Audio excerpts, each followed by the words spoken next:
اور جب اللہ والے، اللہ کے بندے ایسے ہوتے ہیں کہ جب ان کو سامنے یہ بات آتی ہے کہ یہ چیز حرام ہے، تو چاہے وہ کتنے ہی سخت حالت میں ہوں، اللہ تعالیٰ ان کو توفیق دیتا ہے اور وہ بچتے ہیں حرام سے۔ اور پھر مشاہدہ یہ ہے کہ اس کے بعد اللہ تعالیٰ کی طرف سے دروازے کھلتے ہیں، ایسے کھلتے ہیں کہ یرزقہ من حیث لا یحتسب، قرآن فرماتا ہے وَمَن یتق اللہ یرزقہ من حیث لا یحتسب،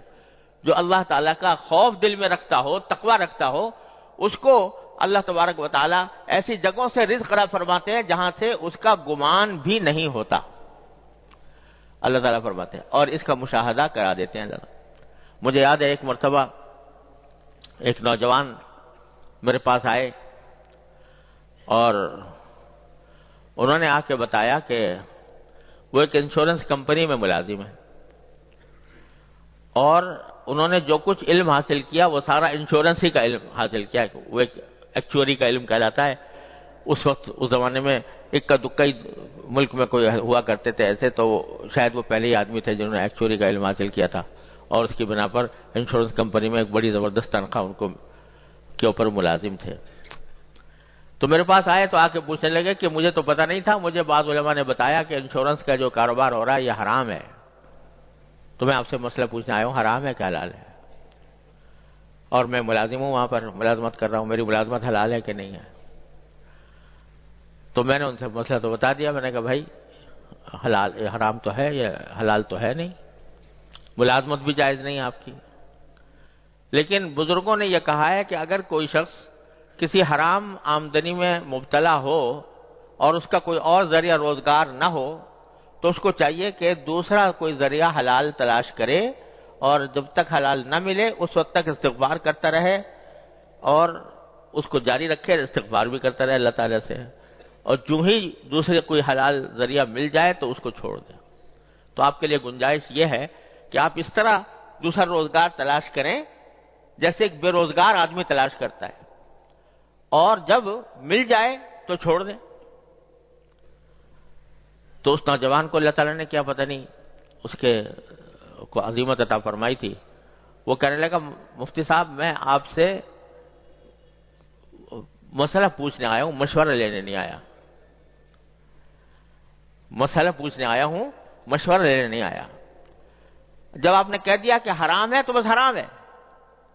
آج سے ہی میں نے چھوڑ دیا، اور مجھے اللہ پر بھروسہ ہے کہ اللہ تعالیٰ مجھے بھوکا نہیں مارے گا،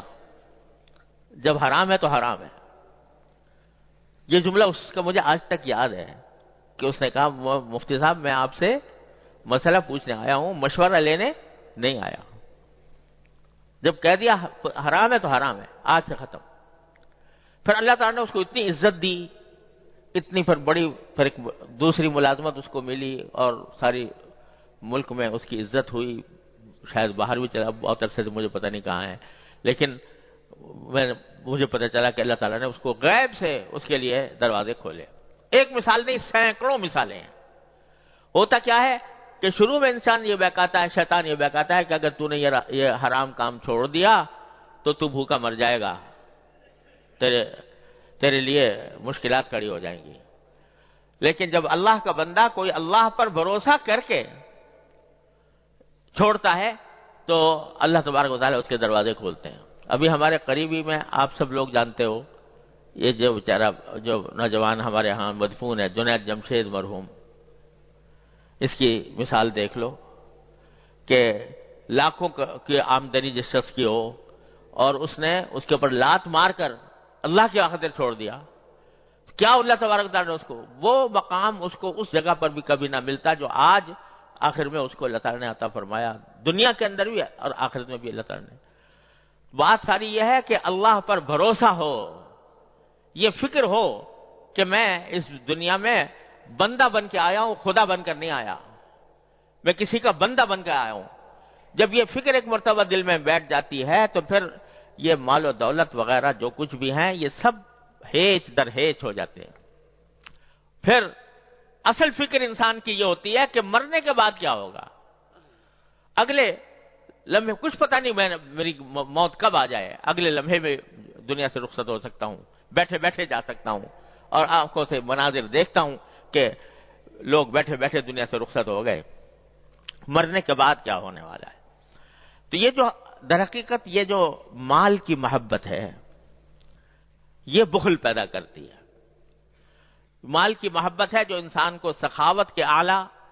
وصف سے روکتی ہے۔ مال کی محبت ہے جو انسان کو بسا اوقات گناہوں میں مبتلا کرتی ہے۔ سمجھ رہا ہے وہ کہ میں مال بٹور رہا ہوں، حقیقت میں وہ آگ کے انگارے سمیٹ رہا ہوتا ہے۔